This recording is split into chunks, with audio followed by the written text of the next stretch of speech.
Hello बच्चों, my self doctor रज़ा। चलिए आज हम एक बहुत इंपॉर्टेंट टॉपिक की बात करने वाले हैं। नीट के लिए बहुत ही इंपॉर्टेंट टॉपिक है।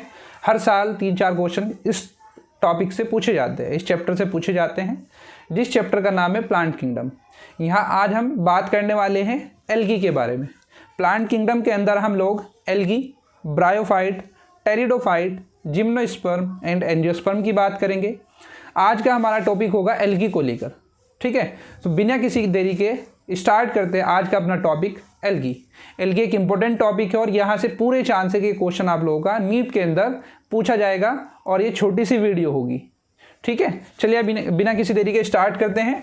एल्गी की हम बात करें, देखो जैसा कि मैंने कहा आज हम प्लांट किंगडम पढ़ेंगे। इसके अंदर हम algae, bryophyte, pteridophyte, gymnosperm and angiosperm की बात करने वाले हैं।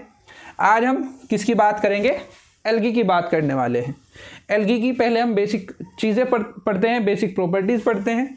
जैसे इसके अंदर क्लोरोफिल प्रेजेंट होता है। इनकी जो बॉडी होती है वो कैसी होती है बच्चों? सिंपल होती है एंड थैलोइड। थैलोइड किसे कहा जाता है?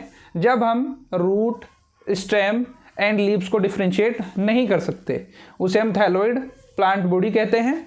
तो एल्गी की, इसके अलावा फंजाई की अगर हम बात करें तो इनकी जो पेरेंट बॉडी होती है वो कैसी होती है? थैलस होती है। इसके बाद ऑटोट्रॉफिक। आप लोगों को सभी को पता है ऑटोट्रॉफिक क्या होता है और हेटरोट्रॉफिक क्या होता है। ऑटोट्रॉफिक क्या होता है बच्चों? जो फोटोसिंथेसिस करता है। ऑटोट्रॉफिक क्या होता है? जो फोटोसिंथेसिस करता है सनलाइट की प्रेजेंस में। उसके बाद अगर हम बात करते हैं, ये लार्जली एक्वेटिक होती है, यानी कि ज़्यादातर वाटर में रहने वाली होती है, चाहे तो वो फ्रेश वाटर हो और चाहे मेराइन वाटर हो। तो ये फ्रेश और मेराइन वाटर दोनों में रहती हैं। इसके बाद अगर हम बात करें वैरायटी ऑफ अदर हैबिटाट्स की, ये और कहाँ कहाँ मिलती हैं? ये कहाँ मिलती है बच्चों? मॉइस्ट स्टोन पर मिलती है। इसके अलावा सोयल एंड वुड पर ये देखने को मिलती हैं। इसके बाद अगर हम बात करते हैं इसके एसोसिएशन की, देखो एसोसिएशन इंपॉर्टेंट है, कई बार पूछा जा चुका है।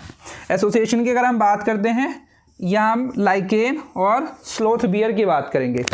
देखो लाइकेन क्या है? जब एल्गी किसके साथ हो? फंजाई के साथ हो। एल्गी फंजाई के साथ होगी तो जो ये एसोसिएशन होगा ये किसके अंदर देखने को मिलेगा? लाइकेन के अंदर। ये भी हम पढ़ेंगे, ये सिम्बायोटिक एसोसिएशन होता है। बाद में हम जब इकोलॉजी की बात करेंगे वहाँ इसके बारे में थोड़ी सी डिटेल पढ़ने वाले हैं। उसके बाद देखो बियर, एनिमल्स, बियर भालू, तो ऐसे ही याद रखना है जब एल्गी किसके ऊपर हो? एनिमल्स के ऊपर। और ये कहाँ देखने को मिलती है? स्लोथ बियर के ऊपर देखने को मिलती हैं। इसके बाद हम बात करें फॉर्म एंड साइज़ की, इसकी कैसी कैसी फॉर्म होती है और साइज़ क्या होते हैं? तो ये बहुत ही ज़्यादा वेरिएबल होते हैं। कैसे होते हैं बच्चों? हाईली वेरिएबल होते हैं।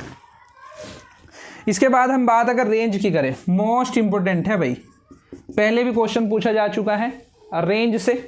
तो रेंज की अगर हम बात करते हैं तो ये कॉलोनियल, ये क्वेश्चन पूछा जा चुका है। ठीक है, कॉलोनियल फॉर्म्स, डायरेक्ट एग्जाम्पल पूछा गया था वॉलवॉक्स। क्या? जो कॉलोनियल फॉर्म होगा उसका एग्जाम्पल क्या होगा? वॉलवॉक्स होगा। इसके बाद फिलामेंटस और मेराइन फॉर्म्स।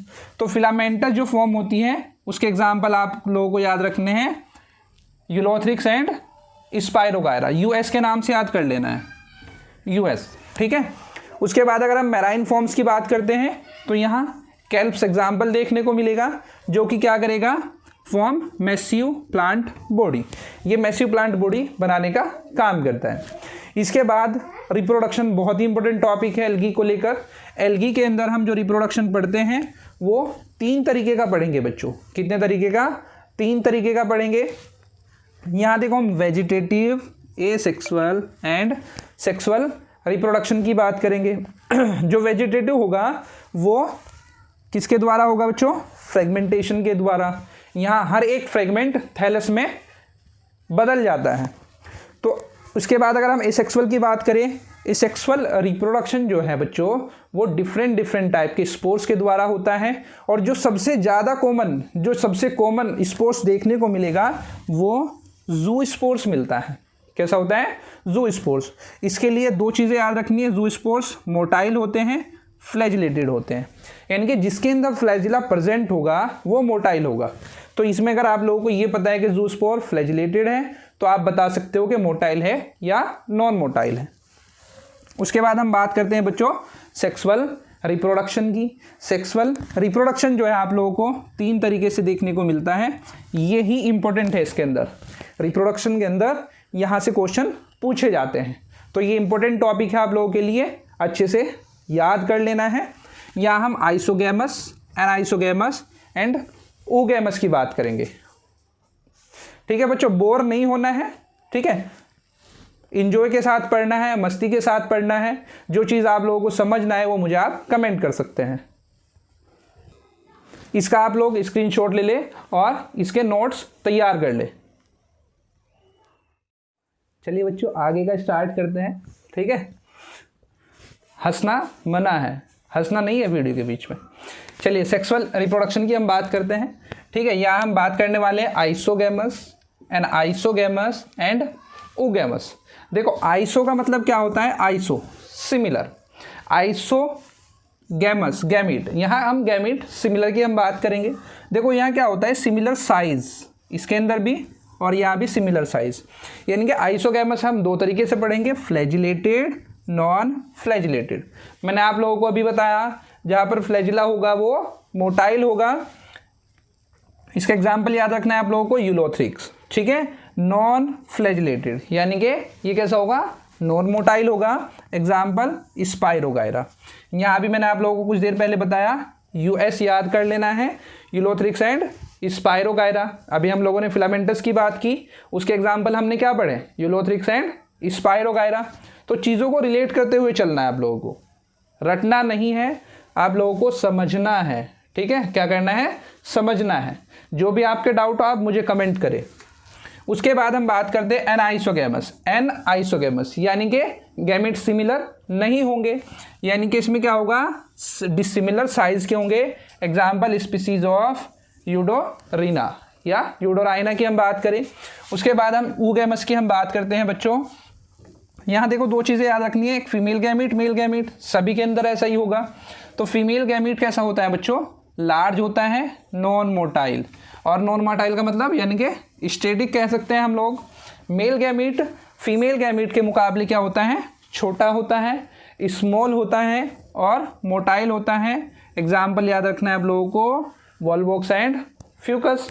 इसके बाद अगर हम बात करें at least half of total CO2 fixation, यानी कि जो टोटल CO2 फिक्सेशन होता है उसका हाफ जो है यानी कि 50% जो है, जो अर्थ पर फिक्सेशन होता है CO2 का, वो किसके द्वारा होता है, एल्गी के द्वारा। एल्गी की बात करें हम लोग तो एल्गी के द्वारा होता है, किसके थ्रू, फोटोसिंथेसिस। PHS क्या है यहाँ, फोटोसिंथेसिस है बच्चों। ठीक है, लिख लो, फोटोसिंथेसिस। ठीक है बच्चों, फोटोसिंथेसिस। उसके बाद अब देखो फोटोसिंथेसिस से होता क्या है भाई, प्लांट फोटोसिंथेसिस करते हैं, वो क्या करते हैं, जब फोटोसिंथेसिस करते हैं तो O2 रिलीज करते हैं एनवायरनमेंट में। O2 रिलीज करेंगे तो क्या होगा, O2 का लेवल इंक्रीज होगा। तो चीज़ों को बहुत सही तरीके से लेकर चलना है, रटना मना है। ठीक है, तो यहाँ हम क्या करेंगे, increase level of dissolved oxygen in their environment. Environment के अंदर O2 की लेवल क्या हो जाएगी, इंक्रीज हो जाएगी। इसके बाद हम बात करते हैं पैरामाउंट इंपोर्टेंस। पैरामाउंट इंपोर्टेंस मतलब इंपोर्टेंट, जो वेरी इंपोर्टेंट जो इंपोर्टेंस होगी वो इसकी क्या होगी, याद रखना है, NCERT का वर्ड है पैरामाउंट इंपोर्टेंस, सारा ही NCERT का है, बाहर का कुछ नहीं है। ये प्राइमरी, इसका मतलब क्या है, प्राइमरी प्रोड्यूसर ऑफ एनर्जी, ये है एनर्जी। कभी @ सोच लो, @ नहीं है ये। ठीक है, ये एनर्जी का साइन है, एनर्जी। तो primary producer of energy rich compound, जो प्राइमरी प्रोड्यूसर होते हैं एनर्जी रिच कंपाउंड के, वो क्या होते हैं बच्चों, एल्गी होते हैं। ये क्या बनाने का काम करते हैं, basis of food cycle. Food cycle के बारे में हम बात करेंगे इकोलॉजी के अंदर। क्या बात करेंगे हम, इकोलॉजी के अंदर, food cycles of all aquatic animals. अच्छा, एक चीज़ और याद रखना है आप लोगों को, जब सेक्सुअल रिप्रोडक्शन की बात होगी तो इसका मतलब क्या होगा, फ्यूजन ऑफ 2 गैमीट्स। जब फ्यूज़न की बात होगी, जहाँ भी फ्यूज़न ऑफ 2 गैमीट्स होगा, यानी कि गैमीटों का फ्यूज़न होगा, आपस में मिलेंगे गैमीट, तो हम किसकी बात करेंगे, सेक्सुअल रिप्रोडक्शन की बात करेंगे। तो ये आप लोग इसका स्क्रीनशॉट ले ले, ठीक है, और अच्छे से नोट्स बना ले, यहाँ से क्वेश्चन पूछा जाना है।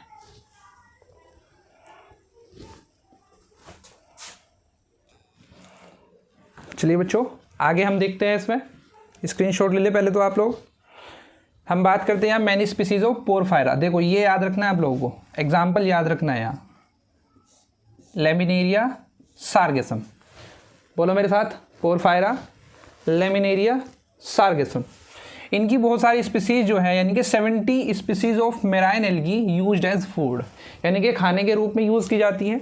उसके बाद अगर हम बात करते हैं तो marine brown and red algae, याद रखना इंपॉर्टेंट चीज़ें हैं ये, marine brown and red algae की अगर हम बात करते हैं तो देखो ये क्या करता है बच्चों, प्रोड्यूस लार्ज अमाउंट ऑफ हाइड्रोकोलोइड्स। क्या प्रोड्यूस करता है? लार्ज अमाउंट में हाइड्रोकोलोइड्स। देखो यहाँ रटना नहीं है, हाइड्रो मीन्स क्या होता है? वाटर होता है, तो इनके अंदर क्या होता है? Water holding substance. तो ये याद रखना है, रटने की कोई ज़रूरत नहीं है आप लोगों को।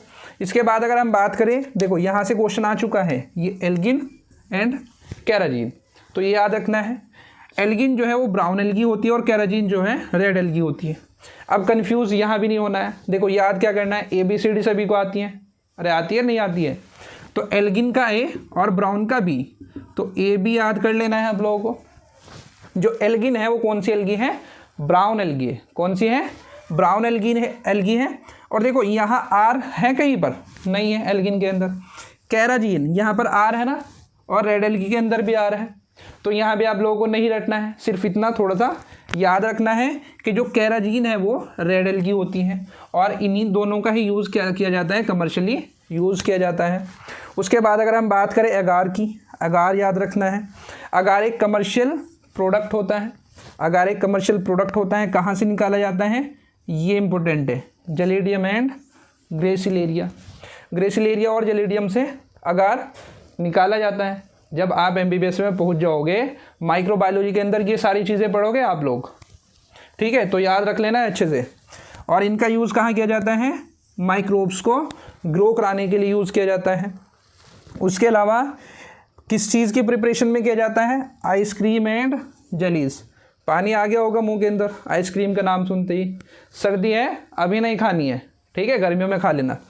तो यहाँ आइसक्रीम और जेलीज की प्रिपरेशन करने के लिए किसका यूज़ किया जाता है? अगार का यूज़ किया जाता है। उसके बाद अगर हम क्लोरेला की बात करें तो क्लोरेला क्या होता है बच्चों? यूनिसेलुलर एल्गा होता है और रिच इन प्रोटीन। प्रोटीन इनके अंदर बहुत अधिक मात्रा में पाया जाता है। फूड सप्लीमेंट के रूप में यूज़ किया जाता है। देखो फूड सप्लीमेंट, जब आप लोग 12th का 2nd चैप्टर पढ़ोगे, कौन सा? रिप्रोडक्शन इन फ्लावरिंग प्लांट्स, वहाँ भी आप पोलन ग्रेन के बारे में पढ़ते हो, जो कि क्वेश्चन नीट के अंदर पहले आ चुका है। फूड सप्लीमेंट के रूप में यूज़ किए जाते हैं पोलन ग्रेन। क्या यूज़ किए जाते हैं? Pollen grain. तो यहाँ भी फूड सप्लीमेंट के रूप में क्या यूज़ किया जाता है? क्लोरेला। किसके द्वारा? स्पेस ट्रेवलर्स के द्वारा। जो स्पेस ट्रेवलर्स होते हैं वो क्लोरेला का यूज़ करते हैं फूड सप्लीमेंट के रूप में। इसके अलावा देखो एल्गी की बेसिक चीज़ें ख़त्म हो गई जो हम लोगों को पता हो। अब इसकी हम क्लासेस की बात करेंगे। एल्गी की किसकी बात करेंगे? क्लासेस की बात करेंगे। 3 मेन क्लास पढ़ेंगे हम लोग। कितने बच्चों? 3 मेन क्लास पढ़ेंगे। Chlorophyceae, Phaeophyceae, Rhodophyceae. देखो थोड़ा सा मैं आपको बता दूं, क्लोरोफाइसी जो होती है वो ग्रीन एल्गी होती है। फियोफाइसी जो है वो आपकी ब्राउन एल्गी होती है, और रोडोफाइसी रेड। देखो आर रोडोफाइसी, आर रेड, तो ये कौन सी होती है? रेड एल्गी होती है। ठीक है बच्चों, नेक्स्ट वीडियो में हम बात करेंगे किसकी? इन तीनों क्लास की, क्लोरोफाइसी, फियोफाइसी एंड रोडोफाइसी। चलिए इसी के साथ आज की हम ये छोटी सी वीडियो समाप्त करते हैं। अगर ये वीडियो आप लोगों को अच्छी लगे तो प्लीज़ इस वीडियो को लाइक करें, सब्सक्राइब करें और ज़्यादा से ज़्यादा शेयर करें। और आपके जो भी डाउट है वो आप मुझे कमेंट करें, मैं आपकी हेल्प करने की आपकी पूरी कोशिश करूँगा। ठीक है, धन्यवाद।